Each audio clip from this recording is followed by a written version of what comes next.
Why I'm no longer woke. Before we begin, I will take questions from the audience. Yes, you. Yes, thank you. Do you believe that wokeism is a cult?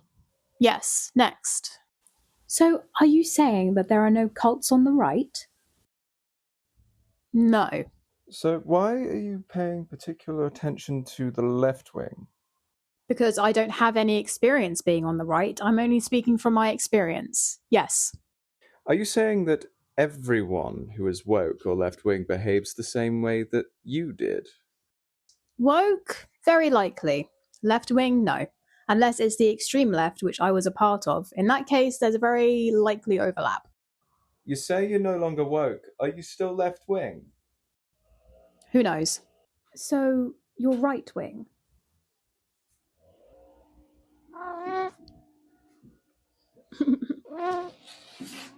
Now that that's out of the way, let's talk about it.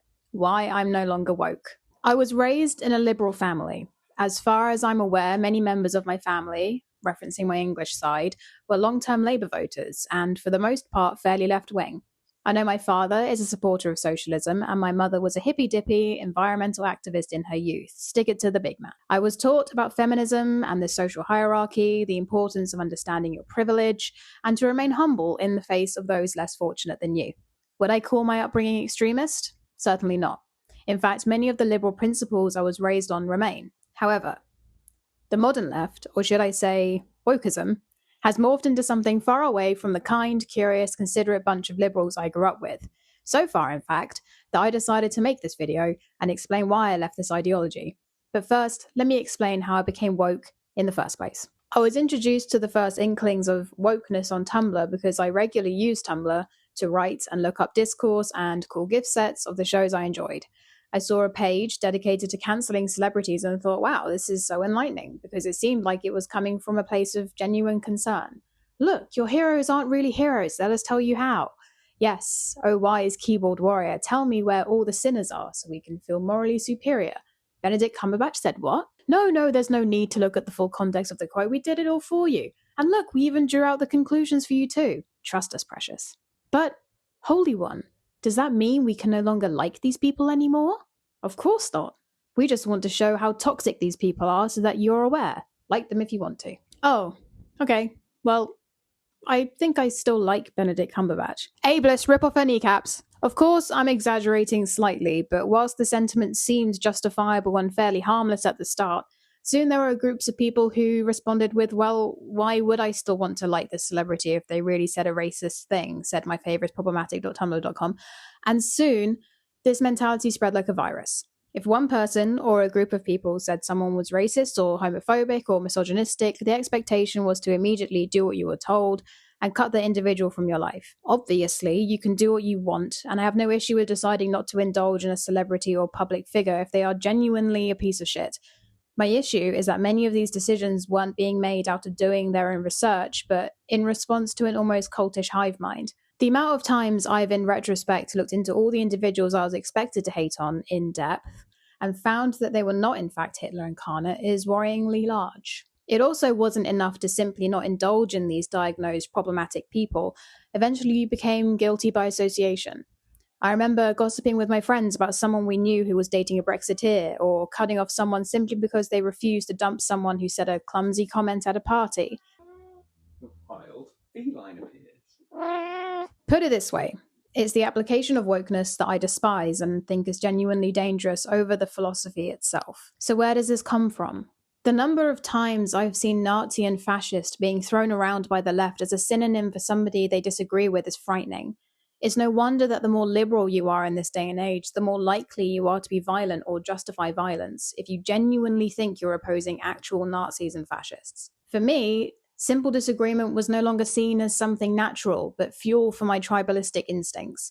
I no longer saw people I disagreed with as human beings anymore, which allowed me to act aggressively. I remember driving a male friend of mine to tears because instead of actually listening to his concerns, I saw him as a representation of everything I hated. It's no wonder I found it so easy to just throw insults instead of engaging in actual discourse, because I was convinced that everyone outside of my circle of beliefs was somehow evil, even if I didn't admit it consciously. Wokeness uses the disguise of tolerance to be intolerant, the disguise of empathy to be unempathetic, a wolf in sheep's clothing, so to speak. And it preys upon good people who want to do good in the world because, like a cult, it promises community and a sense of belonging. It gives the youth in particular a simple framework that organizes the good people and the evil people into neat boxes when it's really not that simple. The truth is, and I would say this applies to any echo chamber, not just the wokes, you cannot be effective opposition if your only way to fight for your ideas includes setting things on fire, yelling obscenities through placards, and throwing insults like fascist and Nazi around, which only loses its meaning the wider the definition becomes.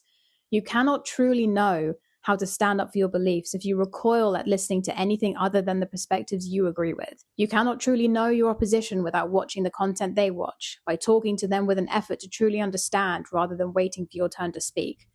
First sign you're in a cult. Any interaction or engagement with members outside of the group is dangerous and will only seek to corrupt your good nature. Your public displays of emotional dysregulation isn't passion. It's a tantrum that actively repels those who genuinely wish to find a middle ground with you.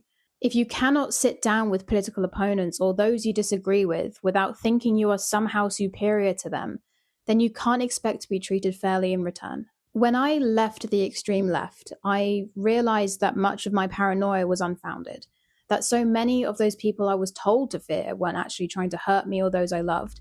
Of course, evil people do exist, but believe me, they're nowhere near as widespread as you or the media may think. I want to leave this with a hopeful message.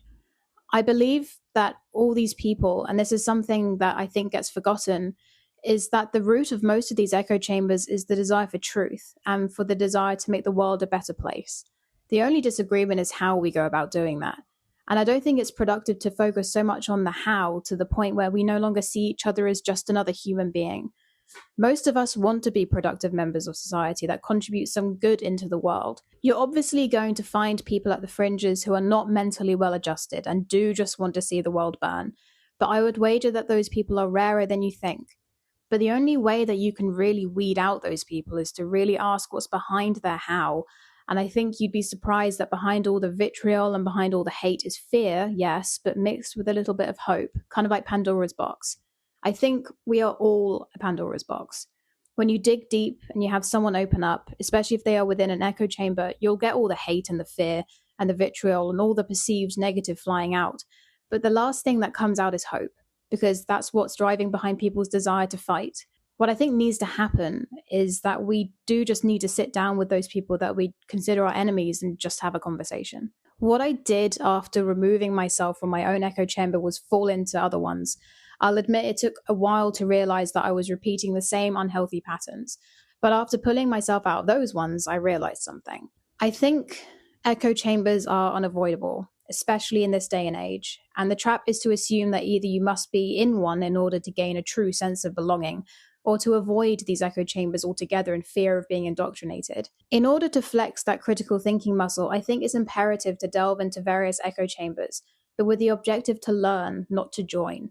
We have to stop thinking that we have no agency in our ability to discern truth from lies, that by engaging in unfamiliar ideas, that it's somehow dangerous. Ideas can only be dangerous if you yourself act without thinking, not just by simple engagement and curiosity. The only way to see the bigger picture is to live amongst the natives, so to speak. There is an element of truth to most of them, and sometimes I would discover that one echo chamber had information that other echo chambers just didn't have or weren't aware of. I think if someone who was woke sat down with someone who was maybe a little bit more conservative and actually spoke about what they're so upset about without trying to trap them or put words in their mouth or jump to conclusions, to actually be curious to discover what's at the core, there are going to be many, many overlaps. It's only once you've found that connection, only then can we really find productive solutions. But that can't happen if the moment someone opens their mouth and says something you disagree with, you yell ad hominem attacks, as it only drives the people who might actually want to help, who want to contribute, who want to work together away. The more you yell at the opposition, the more you try to push them away, the further extreme they go. That's just the way it is, and a lot of it is just ego. You've got to bypass that and listen to other people's concerns. You might not agree with their concerns, but they have concerns nonetheless, and ignoring those concerns doesn't make them go away no matter how hard you try to beat them away with a placard. If your goal is to suppress your opposition to the point where they are forced to go along with your doctrine, then you're being fascistic by definition. That's what fascists do. And if that's what you want to do, then I don't know what to say. I personally cannot subscribe to that mindset anymore. It's damaging and, dare I say it, incredibly illiberal. The reality is, the world isn't fair, and the world wasn't made more fair by my inability to extend an olive branch. The political climate only gets worse, only gets more violent, and it'll only get more scary. It's the uncomfortable truth, but unfortunately, truth and facts don't care about your feelings. So there we have it. That's why I'm no longer woke. That doesn't mean that I'm seeking another ideology to replace it. That's for damn sure. I've realized that broad brush ideologies as a strategy for reform and social change are dangerous as well as antiquated. They blind you whilst making you feel enlightened and all-seeing. For me, I feel like adopting another ideology will only limit my potential for growth and understanding, and I'm tired of basing my morals on formulas which, unconsciously or otherwise, remove nuance. For better or worse, my ideals, my morals, and my perceptions are entirely my own responsibility. It's a good feeling as well as a daunting one. Anyway, thanks for watching. See you next time.